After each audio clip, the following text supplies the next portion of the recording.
कई देशों के रिजर्व तेल भंडार को खोलने के बाद भी तेल की कीमतों में उछाल जारी रहा। इस पहल के बावजूद कच्चे तेल की कीमत $100 प्रति बैरल के पार पहुंच गई और इसकी वजह से तेल की समस्या और बड़ी हो गई। दुनिया में उम्मीद की जा रही थी कि तेल की सप्लाई बढ़ने की खबर से इसकी कीमतें गिर जाएंगी, लेकिन उसका फायदा नहीं हुआ। ईरान जंग और फिर स्ट्रेट ऑफ हॉर्मूज के बंद होने से पूरी दुनिया में जो डर का माहौल बना हुआ है, उसका असर लगातार तेल की कीमतों पर देखा गया। जंग से पहले कच्चे तेल की कीमत जो $60 से $80 प्रति बैरल के बीच रहती थी, वो $100 के पार चली गई। हालांकि इस समस्या को दूर करने के लिए IEA ने बड़ा फैसला लिया। यह दुनिया भर के देशों का ऊर्जा संगठन है IEA। अमेरिका समेत 32 देश इसके सदस्य हैं। उन्होंने मिलकर ऐलान किया था कि वो अपने रिजर्व तेल भंडार से 400 मिलियन यानी 40 करोड़ बैरल तेल की सप्लाई करेंगे, उसको निकाल देंगे, ताकि स्ट्रेट ऑफ हॉर्मूज के बंद होने के बाद पूरी दुनिया में जो तेल का संकट आया है, तेल की कमी आई है, उसकी काफी हद तक भरपाई हो सके। IEA ने चेतावनी भी दी थी कि अगर जल्द ही स्ट्रेट ऑफ हॉर्मूज से तेल की सप्लाई शुरू नहीं हुई तो बहुत बड़ी समस्या खड़ी हो जाएगी। दुनिया का करीब 25% तेल बड़े बड़े जहाजों के जरिए इसी समुद्री रास्ते से गुजरता है, लेकिन तेल की सप्लाई बढ़ाने का भरोसा मिलने के बाद भी कच्चे तेल के दाम कम नहीं हुए। और इधर यूक्रेन के मीडिया ने दावा किया कि तेल संकट के बीच रूस लगातार अपनी कमाई बढ़ा रहा है। दावे के मुताबिक स्ट्रेट ऑफ हॉर्मूज के बंद होने और फिर तेल की किल्लत ने कई देशों को मजबूर कर दिया कि वो रूस से तेल खरीदें। कहा गया इस संकट का सीधा फायदा रूस को मिल रहा है और उसने सिर्फ 10 दिन में ही लाखों डॉलर की अतिरिक्त कमाई कर ली। बताया गया रूस को रोजाना करीब $590 मिलियन यानी भारतीय रुपयों में करीब 5,500 करोड़ रुपए का अतिरिक्त फायदा हो रहा है। यानी तेल के जरिए रोजाना होने वाली उसकी कमाई अचानक कई गुना बढ़ गई।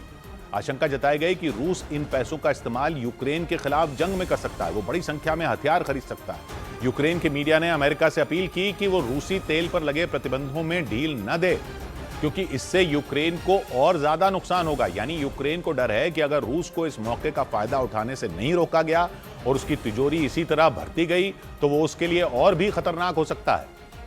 उधर स्ट्रेट ऑफ हॉर्मूज के बाद समंदर में एक और अहम रास्ते पर खतरे के बादल मंडराने लग गए, क्योंकि ईरान के समर्थन वाले हूथी लड़ाकों ने उस लाल सागर वाले रूट पर मिसाइल हमले की धमकी दे दी। ये जानकारी ब्रिटेन के मीडिया की एक रिपोर्ट में सामने आई। उस रिपोर्ट के मुताबिक यमन के हूथी लड़ाकों ने लाल सागर इलाके में एक बार फिर अड़ंगा डालने की बात कही और एशिया को यूरोप से जोड़ने वाले सबसे अहम रास्ते को बंद करने की चेतावनी दे डाली। यानी ईरान युद्ध के बीच हॉर्मूज गलियारे के बाद एक और समुद्री रास्ता खतरे में पड़ सकता है।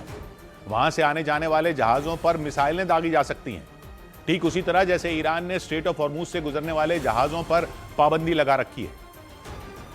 उनका निकलना वहां से मुश्किल कर दिया है। उन्हें ईरान के हमलों का डर सताने लग गया। इसीलिए तेल वाले जहाजों ने हॉर्मूज गलियारे से दूरी बनानी शुरू कर दी, जबकि ये वही रास्ता है जहां से दुनिया में होने वाले तेल और गैस कारोबार का एक बड़ा हिस्सा गुजरता था। इस रास्ते में रुकावट आई तो कई देशों में खलबली मच गई, क्योंकि तेल और गैस की सप्लाई पर असर हुआ तो उनकी किल्लत बढ़ने के आसार भी दिखाई देने लग गए। तेल और गैस के लिए मारामारी की आशंका भी नजर आने लग गई। ये सब इसलिए हो रहा है क्योंकि ईरान ने स्ट्रेट ऑफ हॉर्मूज के रास्ते में रोड़ा अटका दिया।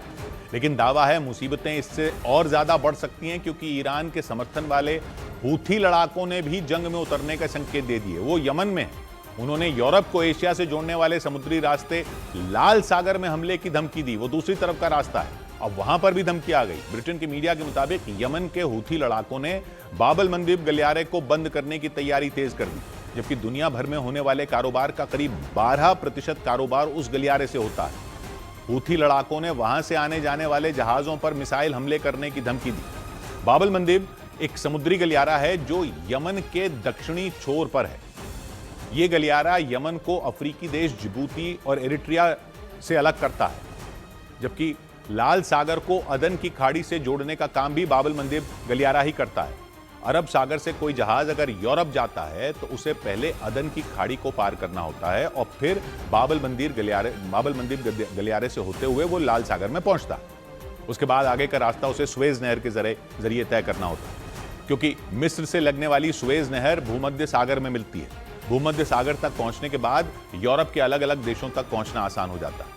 यह रूट एशिया से यूरोप और यूरोप से एशिया आने जाने का शॉर्टकट है। स्ट्रेट ऑफ हॉर्मूज से निकलने वाले जहाज भी यूरोप जाने के लिए इसी रास्ते से गुजरते हैं और इसीलिए इस रास्ते को दुनिया के सबसे अहम समुद्री रास्तों में एक माना जाता है। ऐसे में इस पर खतरा आया तो दुनिया के कई देशों की आर्थिक हालत बिगड़ सकती है। हालांकि ऐसा पहली बार नहीं है जब हूथी लड़ाकों ने बाब अल मंदीब गलियारे पर हमले की धमकी दी हो। वो पहले भी वहां इजराइल, अमेरिका और उनके सहयोगियों के जहाजों पर हमले कर चुके हैं। इजराइल ने जब गाजा में जंग छेड़ी थी तब हूथी लड़ाके भी भड़क गए थे। उन्होंने हमास का खुलकर समर्थन कर दिया था और इजराइल पर हमले भी किए थे। और यही नहीं, उन्होंने लाल सागर के रास्ते निकलने वाले जहाजों पर बमबारी भी की थी, खासतौर से उन जहाजों पर जो इजराइल और उसके सहयोगियों के थे। हूथी लड़ाकों के हमलों की वजह से इस रूट से जहाजों का निकलना मुश्किल हो गया था। हालांकि गाजा में युद्ध रुका तो हूथी लड़ाकों ने भी लाल सागर में हमले बंद कर दिए थे, लेकिन ईरान पर इजराइल और अमेरिका के हमलों ने उनके गुस्से को एक बार फिर भड़का दिया। हूथी लड़ाकों को भी ईरान की IRGC ने ही खड़ा किया हुआ है, उसकी कुद्स फोर्स ने खड़ा किया हुआ है। दावा है उन्होंने दोबारा लाल सागर वाले रास्ते में हमला करने का प्लान बनाना शुरू कर दिया। आशंका जताई गई कि वहां हमला हुआ तो एक बार फिर हालात बिगड़ सकते हैं। ऐसे में उस रूट से गुजरने वाले जहाजों को दूसरे रास्ते से जाना पड़ता है, जो काफी लंबा और खर्चीला पड़ेगा। क्योंकि लाल सागर वाले रास्ते में रुकावट आई तो एशियाई देशों से यूरोप जाने वाले जहाजों को पूरे अफ्रीका का चक्कर लगाना पड़ेगा। यह लाल सागर वाले रास्ते से करीब 7000 किलोमीटर ज्यादा है। अगर अफ्रीका का लंबा चक्कर लगाना पड़ गया, रास्ता लंबा है तो आने जाने में समय भी ज्यादा लगेगा, खर्च भी ज्यादा आएगा। तो वो भी जान लीजिए, एक अनुमान है कि अगर कोई जहाज अफ्रीका का चक्कर लगाकर यूरोप जाता है तो उसे 10 दिन ज्यादा समय लगेगा। यानी उसे लाल सागर वाले रास्ते से जाने में 15 दिन लगते हैं तो अफ्रीका वाले रास्ते में 25 दिन लग सकते हैं। यही नहीं, वहां जाने में लगने वाला खर्च भी लगभग दुगना हो जाएगा। यही वजह है कि हूथी लड़ाकों की धमकी ने पूरी दुनिया की चिंता बढ़ा दी, क्योंकि हॉर्मूज गलियारे के बंद होने से पहले ही तेल और गैस की कमी का खतरा कई देशों में नजर आने लग गया। लेकिन इस सब के बीच खबर है कि इजराइल ने हूथी लड़ाकों के इस खतरे से निपटने की तैयारी तेज कर दी। अमेरिकी मीडिया के मुताबिक इजराइल लाल सागर के नजदीक एक खुफिया सैन्य अड्डा बनाने की कोशिश में जुटा है, ताकि वहां से हूथी लड़ाकों के हर हमले का जवाब उनकी ही भाषा में दिया जा सके। क्योंकि इजराइल का आरोप है कि हूथी लड़ाके ईरान के इशारे पर हमले करते हैं। ईरान ने ही हूथी लड़ाकों को खड़ा किया हुआ है और उनके हमलों की वजह से लाल सागर की सुरक्षा हर वक्त खतरे में रहती है। अमेरिका के मीडिया का दावा है कि इजराइल सोमालीलैंड में गुप्त एयरबेस बनाना चाहता है। सोमालीलैंड अफ्रीकी देश सोमालिया का हिस्सा हुआ करता था, लेकिन 30 साल पहले उसने खुद को एक अलग देश घोषित कर दिया था। हालांकि उसे संयुक्त राष्ट्र से मान्यता नहीं मिली है, संयुक्त राष्ट्र उसे अलग देश नहीं मानता। करीब 2 महीने पहले इजराइल ने सोमालीलैंड को देश के तौर पर मान्यता दे दी थी और ऐसा करने वाला इजराइल दुनिया का पहला देश बन गया था। सोमालीलैंड का उत्तरी छोर अदन की खाड़ी से लगता है। वहां से लाल सागर तक जाने वाला बाब अल मंदीब गलियारे की दूरी भी ज्यादा नहीं है।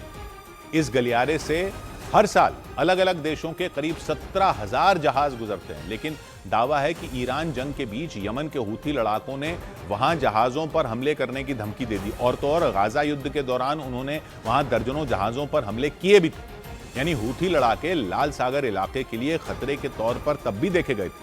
माना जा रहा है इस खतरे को जड़ से मिटाने के लिए ही इजराइल ने सोमालीलैंड में अपना गुप्त सैन्य अड्डा बनाने की तैयारी तेज कर दी और शायद इसीलिए उसे देश के तौर पर मान्यता भी दी।